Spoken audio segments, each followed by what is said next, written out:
లోకేష్ చేపట్టిన యువగళం ముగిసిపోయిందని రాష్ట్ర మంత్రి కాకాని గోవర్ధన్ రెడ్డి ఎద్దేవా చేశారు.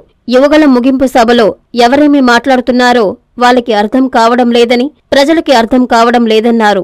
పవన్ కళ్యాణ్ వ్యక్తిత్వం లేని వ్యక్తి అని, చంద్రబాబుకి అమ్ముడు పోయాడని ఆరోపించారు. ఇక చంద్రబాబు, లోకేష్ల్ని అసలు పట్టించుకోవాల్సిన అవసరం లేదన్నారు. మీరెన్ని డ్రామాలు చేసినా, కుట్రలు పన్నినా ప్రజలు అన్నీ గమనిస్తూనే ఉన్నారన్నారు. 2024లో కూడా సీఎం జగన్మోహన్ రెడ్డినే రాష్ట్ర ప్రజలు కోరుకుంటున్నారని తెలిపారు. నెల్లూరు జిల్లా వైసీపీ కార్యాలయంలో ఆయన మీడియాతో మాట్లాడారు. నిన్న నేను ఉపన్యాసం చూశాను. ప్రధానంగా ప్రజలు గమనించాల్సింది తరలి వచ్చినటువంటి జనానికి, తోలినటువంటి జనానికి ఎంత తేడా ఉంటుందనేటువంటిది నిన్న యువగళాన్ని చూస్తే అర్థమైపోయింది.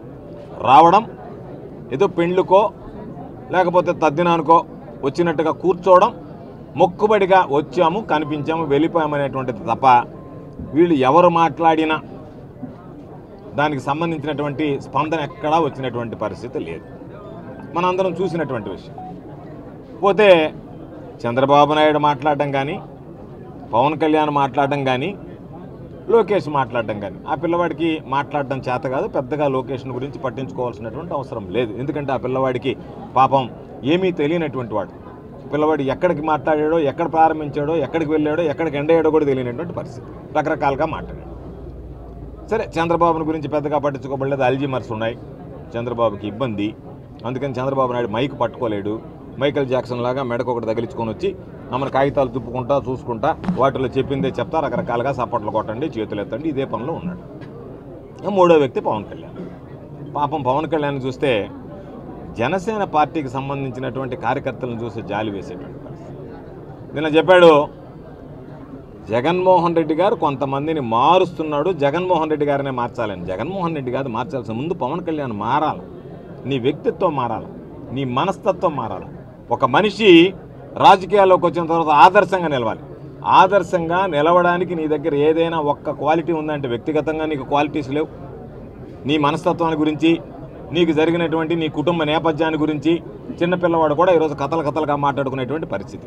కాబట్టి ఒక ఉన్నతమైనటువంటి వ్యక్తిత్వం లేనటువంటి వాడు, ఉన్నతమైనటువంటి మనస్తత్వం లేనటువంటి వాడు, ఎంతోమంది పాపం కార్యకర్తలు, యువకులు ఈరోజు జనసేనకు సంబంధించి ఎక్కడ కనపడ్డా సీఎం సీఎం సీఎం అంటే ఆ సీఎం సీటుని తీసుకెళ్లి చంద్రబాబు నాయుడు దగ్గర ప్యాకేజీకి తాకట్టు పెట్టినటువంటి వ్యక్తి ఈరోజు జగన్మోహన్ రెడ్డి గారి గురించి, వైఎస్ఆర్ కాంగ్రెస్ పార్టీని గురించి మాట్లాడితే ప్రజలు ఎవ్వరు కూడా ఈరోజు దాన్ని పెద్దగా ఆహ్వానించేటువంటి పరిస్థితులు లేవు. కాబట్టి నిన్నటి యువగళంతో మరలా 2024 ఎన్నికల్లో చంద్రబాబు నాయుడిని ఇంటికి పంపించడం, సాగనంపడం ఖాయం అనేటువంటి ఒక సంకేతాలు ఇవ్వడానికి ఏర్పాటు చేసుకున్నటువంటి సభలా అనిపించింది తప్ప, మేము మరలా తిరిగి అధికారంలోకి రావడానికి ఈ సభ ఉపయోగపడుతుందనేటువంటి వాళ్ళ ఆశల మీద నిన్న ప్రజలు నీళ్లు చల్లారనేటువంటిది ఇది వాస్తవమైనటువంటి విషయం. కాబట్టి వీళ్ళందరూ కలిసి వచ్చిన ఉమ్మడి మేనిఫెస్టో అన్న ఈరోజు ప్రజల్లో ఉండేటువంటి చర్చ, ఈరోజు నేను ముఖ్యమంత్రి కావాలని ఆలోచన చేసినటువంటి వ్యక్తి చంద్రబాబు నాయుడికి అమ్ముడు పోయాడు. కాబట్టి అమ్ముడు పోయేటువంటి వ్యక్తులకు అండగా నిలవాల్సినటువంటి అవసరం లేదు అని చెప్పి ఎవరైతే జనసేన పార్టీ జెండాని మొదటి నుంచి మోసారో వాళ్లే మాట్లాడేటువంటి పరిస్థితి. కాబట్టి వాళ్ళని తీసుకోవడానికి తెలుగుదేశం పార్టీ శ్రేణులు సిద్ధంగా లేరు. అందుకనే వీళ్ళిద్దరి మధ్య మీడియేషన్ మీటింగ్ ప్రారంభమయ్యాయి.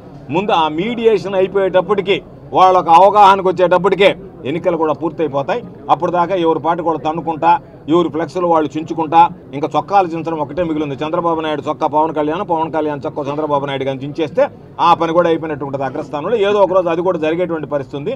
కాకపోతే ఆ ప్యాకేజ్ ఊరిస్తుంది కాబట్టి అతను ఇంకా చొక్కా పట్టుకోలేదు. అది కానీ లేకుండా ఉంటే ఈ రోజుకి ఆ పని కూడా అయిపోయింది. రేపు ఏదన్నా ఆ ప్యాకేజీలో తేడాలు వస్తే జరగబోయేది అదే చూసుకోండి. ఈరోజు కార్యకర్తలు పట్టుకుంటున్నారు, రేపు నాయకులు ఇద్దరు కూడా చివరొకసారి పట్టుకొని నువ్వు ఇవ్వాల్సింది ఇవ్వలేదని చెప్పి అతను మోసం చేస్తున్నాను అతను రకరకాలైనటువంటి ఉన్నాయి. కాబట్టి తెలుగుదేశం జనసేన కలయిక అనేటువంటిది వైఎస్ఆర్ కాంగ్రెస్ పార్టీకి లాభిస్తుందే తప్ప ఎట్టి పరిస్థితుల్లో కూడా నష్టం ఉండదు. ప్రజల్లో ఉండేటువంటి వాడు, ఒంటరిగా పోటీ చేయడానికి సిద్ధపడినటువంటి వాడు. కాబట్టి జగన్మోహన్ రెడ్డి గారి నాయకత్వాన్ని రాష్ట్ర ప్రజలు కోరుకుంటున్నారనేటువంటిది నిన్నటి యువగళం మోగబోయడంతో అర్థమైపోయినటువంటి పరిస్థితి. నమస్తే నెల్లూరు, నేను మీ హృతిక్ శెట్టి. ఈ డిసెంబర్ 22 నేను నెల్లూరు వస్తున్నాను. Dress circle shopping mall 7th store launch చేయడానికి. డ్రెస్ సర్కిల్ షాపింగ్ మాల్ మన ముందుకి తెస్తుంది amazing opening offers in saris, readymade wear for ladies, kids wear and men's wear. మర్చిపోకండి, మీరు కూడా నాతో పాటు వచ్చేసేయండి. కలిసి షాపింగ్ చేసుకుందాం. December 22nd, Nellore. See you there. Dress circle shopping mall 7వ బ్రాంచ్ December 22వ తేదీ ఉదయం 11 గంటలకు గొప్ప ప్రారంభం కానుంది. 40,000 చదరపు అడుగుల mega family shopping mall dress circle shopping mall, Nartaki center, Nellore.